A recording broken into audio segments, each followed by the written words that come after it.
Olá gente, tudo bom com vocês? Sejam bem-vindos mais uma vez ao nosso canal. Eu sou Fábio Tancredo e hoje falaremos deste atleta aqui. Para quem não conhece, Pete Sampras. Acho que dificilmente quem acompanhou a carreira do Gustavo Kuerten não conhece Pete Sampras, um dos grandes tenistas da década de 90 e com certeza um dos maiores da história. E hoje iremos descobrir como é que ele conseguiu alcançar esse posto. Então, chega mais, vamos falar de Pete Sampras. Porém, antes de mais nada, como a gente sempre pede, venha, curte aqui esse vídeo, por favor, vá lá na mãozinha, clica, ficou azul, já ajudou a gente de alguma maneira.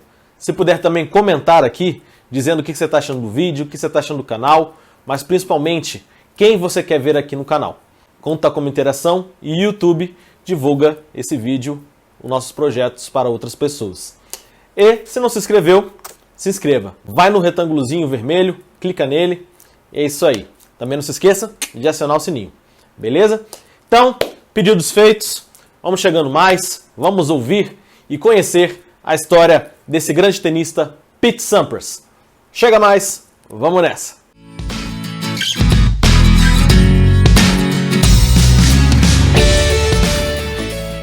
Pete Sampras nasceu em 1971 em Washington, D.C., na capital dos Estados Unidos. Petrus é o nome de batismo desse grande atleta, que ficou conhecido como Pete, que no caso seria o apelido. Pete Sampras, apesar de ter nascido nos Estados Unidos, ele tem uma descendência de fora. Seus pais são provenientes da Grécia. Pois é, os avós do Pete Sampras, eles são gregos. Pois é. E, além disso, a sua avó paterna é judia. Ou seja, tem uma certa variação, uma certa variedade de culturas aí na família do Pete. E para melhorar ainda, a sua mãe veio de Esparta. Pois é, ela é grega mesmo. Ela nasceu lá na Grécia, na cidade de Esparta. Ela é da mesma cidade do grande Leônidas.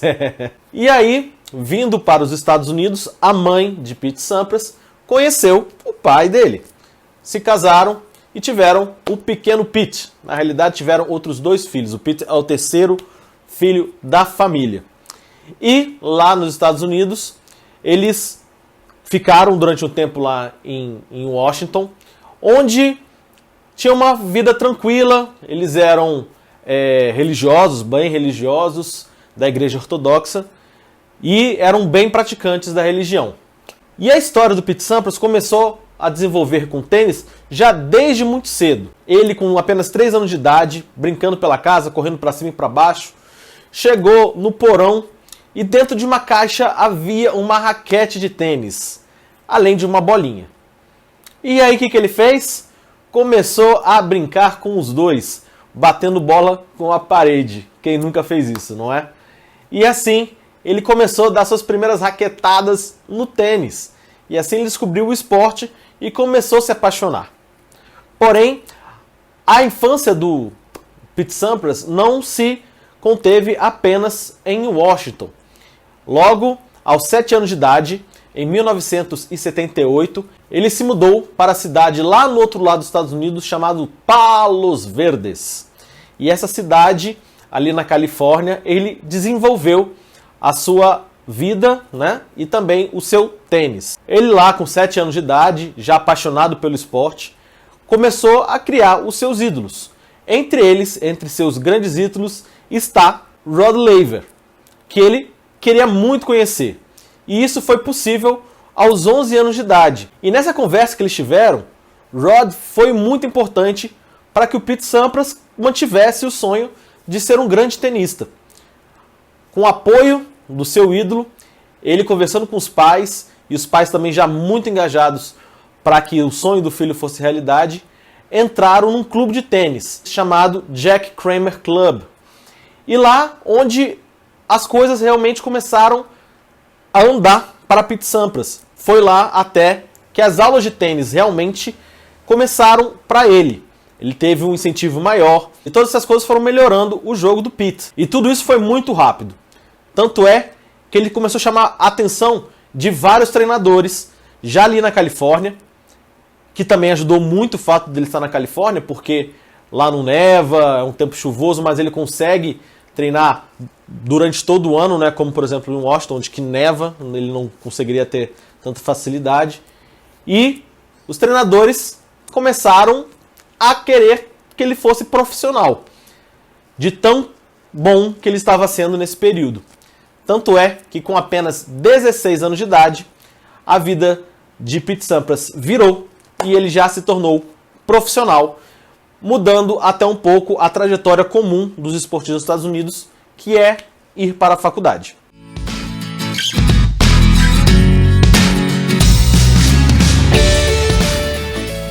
A trajetória profissional de Sampras começou no ano de 1988. Esse foi o primeiro ano de carreira profissional do americano, que começou toda essa trajetória na posição de 893. Pois é, mas começou profissional já ranqueado, isso já é bom. O seu primeiro jogo como profissional, ele saiu derrotado. Porém, o desenvolvimento do ano foi muito bom para Pete. Tanto é que ele já teve grandes resultados, mesmo sem títulos. Ganhou algumas partidas, o que ajudou a ele a subir no ranking. Entre essas partidas onde ele ganhou, algumas foram feitos bem consideráveis, como por exemplo ganhar de vários atletas que já estavam no top 40 do mundo.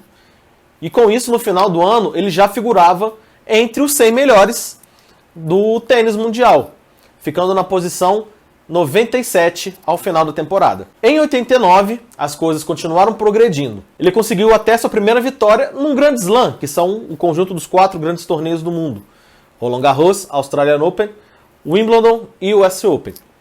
Essa vitória aconteceu em Roland Garros, que por acaso foi o único torneio de Grand Slam onde ele não saiu vitorioso, não conquistou um título nesse Grand Slam. E as coisas foram melhorando, tanto é que mesmo ainda sendo um novato no circuito, na sua segunda tentativa dentro do US Open, ele conseguiu chegar à 4ª fase, derrotando pelo caminho na segunda rodada o atual campeão no torneio na época, que era Mats Wilander, esse rapaz aqui. Com esses grandes resultados obtidos no ano de 89, o ranking dele subiu, só que não foi lá tanto, porque ele também teve muitos tropeços. Ao final da temporada, ele conseguiu alcançar a posição número 81 no ranking. E aí chegamos no boom da carreira do Pete Sampras. No início do ano, com 18 apenas, ele já conseguiu grandes resultados. Não era campeão, mas continuava subindo. Sua primeira conquista como profissional aconteceu também em 90, que foi lá na Filadélfia, nos Estados Unidos, onde ele conseguiu vencer grandes tenistas, entre eles André Agassi e o Mayotte, que eram na época os 2 top 10 do mundo. E para melhorar ainda a trajetória do Pete Sampras no ano de 1990, ele conseguiu um grande feito, que foi conquistar o título do US Open pela primeira vez, se tornando o jogador mais jovem a conquistar tal torneio, com apenas 19 anos e 28 dias. E para conquistar esse título, não foi nada fácil. Derrotou jogadores consagrados como Thomas Muster e Van Lendl, e na final derrotou aquele que viria a ser o seu grande rival no tênis, que é o seu compatriota André Agassi. E com todos os títulos, depois de já conseguir figurar entre os 20 melhores depois do título da Filadélfia, ele conseguiu chegar ao posto número 5 do ranking mundial, e assim ele fechou o ano ainda vencendo mais um grande torneio, que é o Torneio dos Campeões, comparava aí o ATP Finals que nós temos hoje.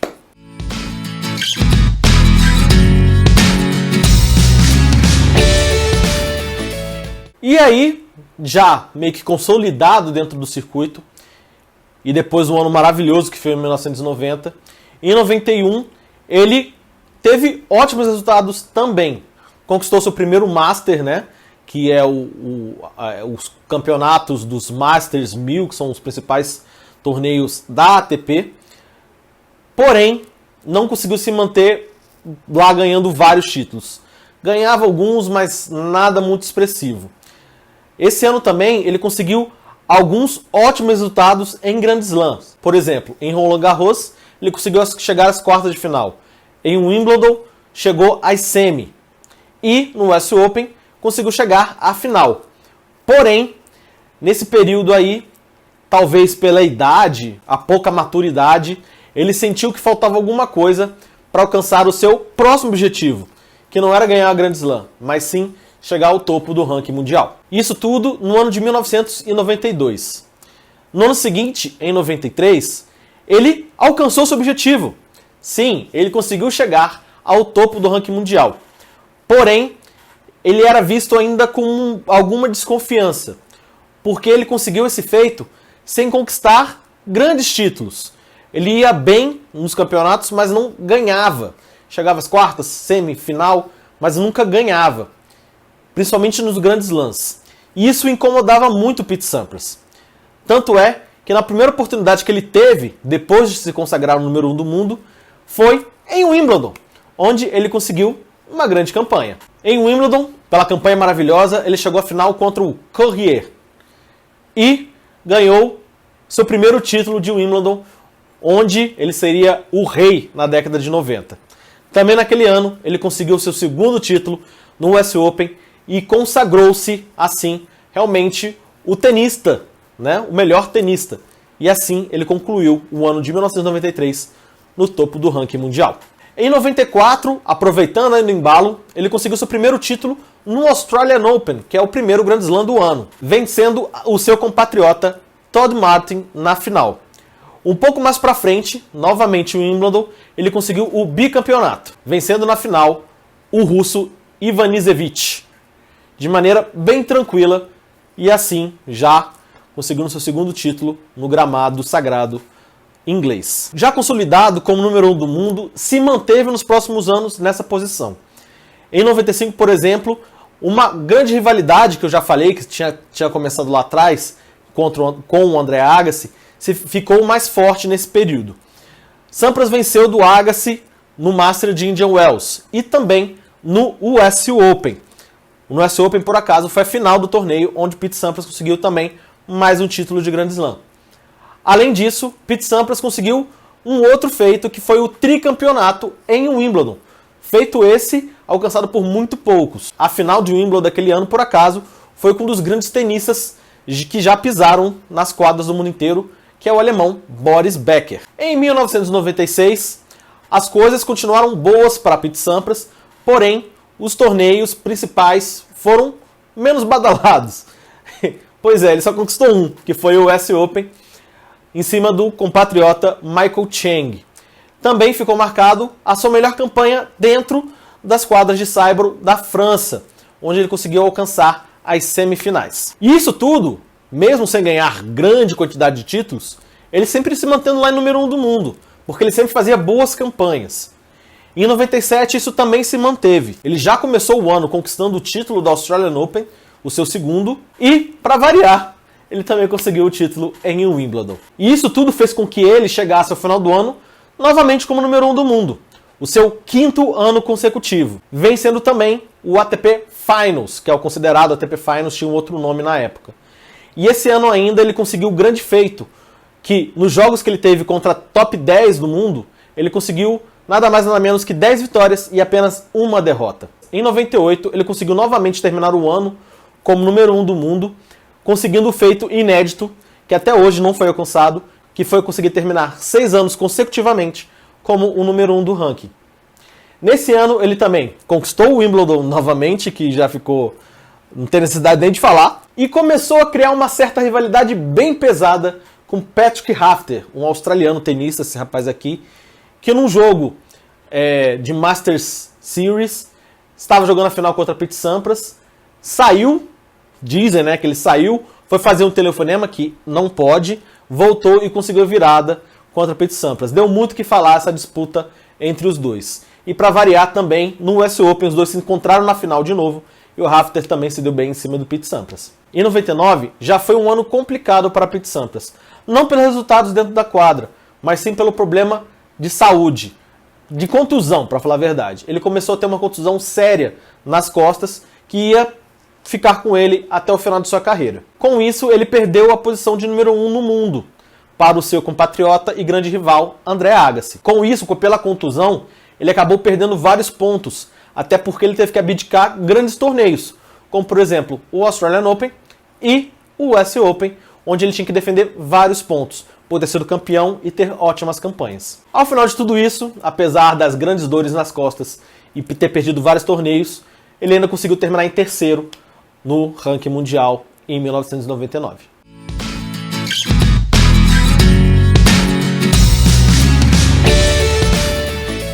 No ano de 2000, ele ainda tinha as dores nas costas e acabou também criando uma contusão no tornozelo, porém ele conseguiu conquistar o seu último título em Wimbledon. E assim, ele conseguiu seu 13º título de Grand Slam, igualando o feito de Roy Emerson, que também conseguiu esse feito. Porém, entretanto, ele conseguiu apenas voltar à posição número 1 no mundo num breve período. Com isso, alcançou o feito de 286 semanas liderando o ranking mundial.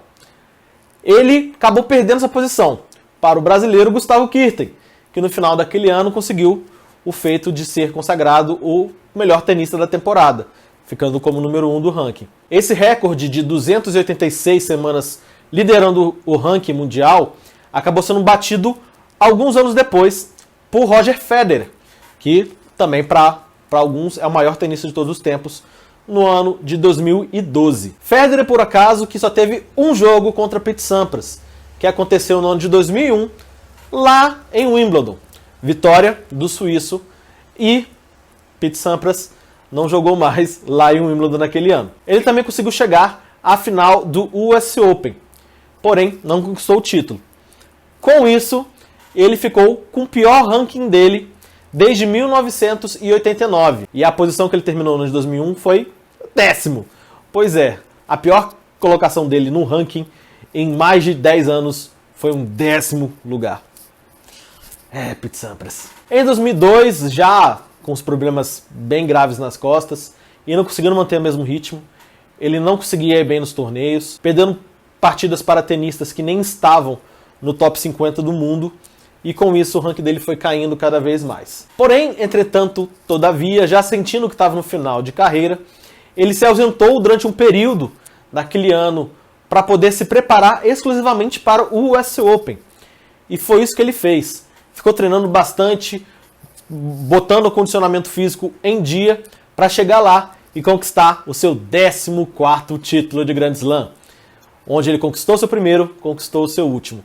Foi o seu 14º, batendo o recorde assim, se tornando até então o maior ganhador de Grand Slam da história. E para variar, ele ganhou em cima do seu grande rival, André Agassi. Depois disso, ele não voltou mais a jogar. Porém, ele não anunciou sua aposentadoria ao final do torneio. Ele ficou 12 meses e esperou o próximo ano, o próximo US Open, para poder anunciar sua aposentadoria. E assim ele fez em setembro de 2003. Lá no US Open ele até recebeu uma grande homenagem para poder assim encerrar sua trajetória, que foi curta, mas muito vitoriosa.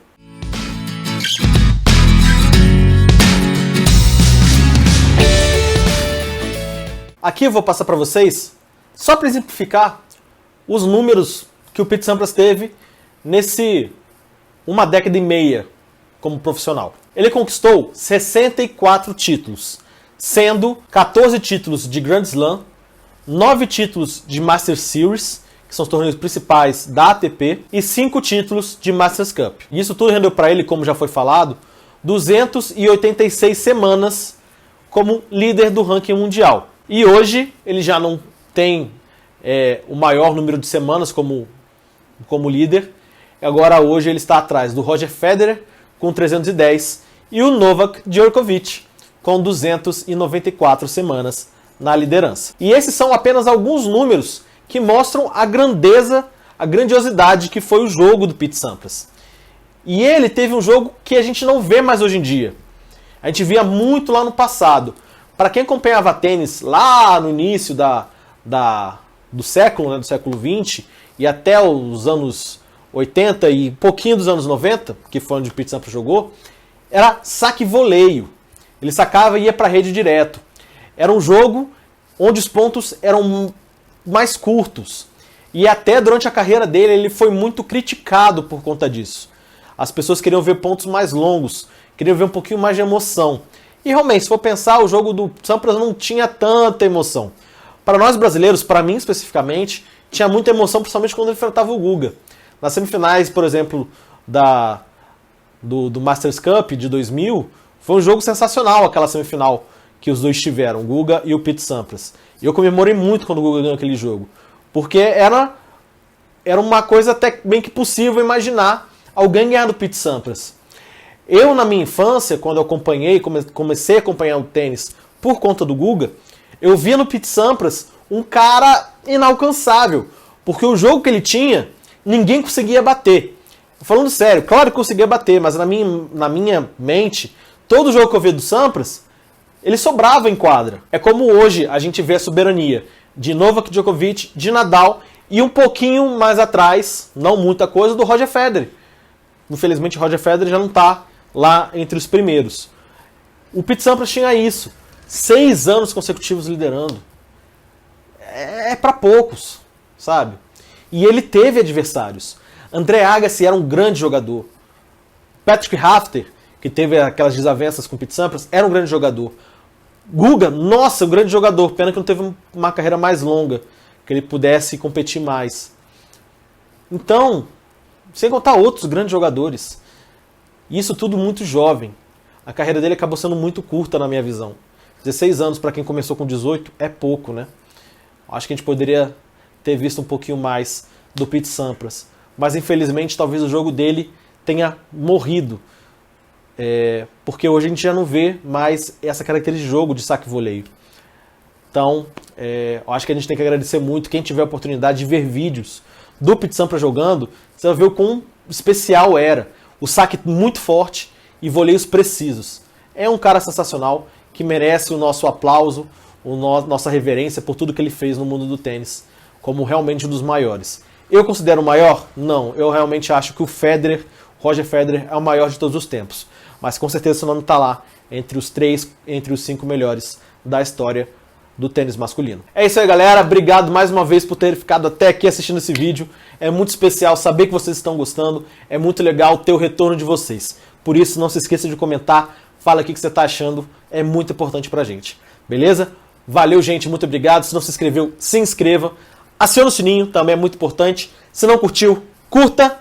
E sempre bom lembrar, novos vídeos aqui no canal, todo domingo, às 10 horas da manhã. Valeu, galera. Muito obrigado. Fiquem com Deus e até a próxima.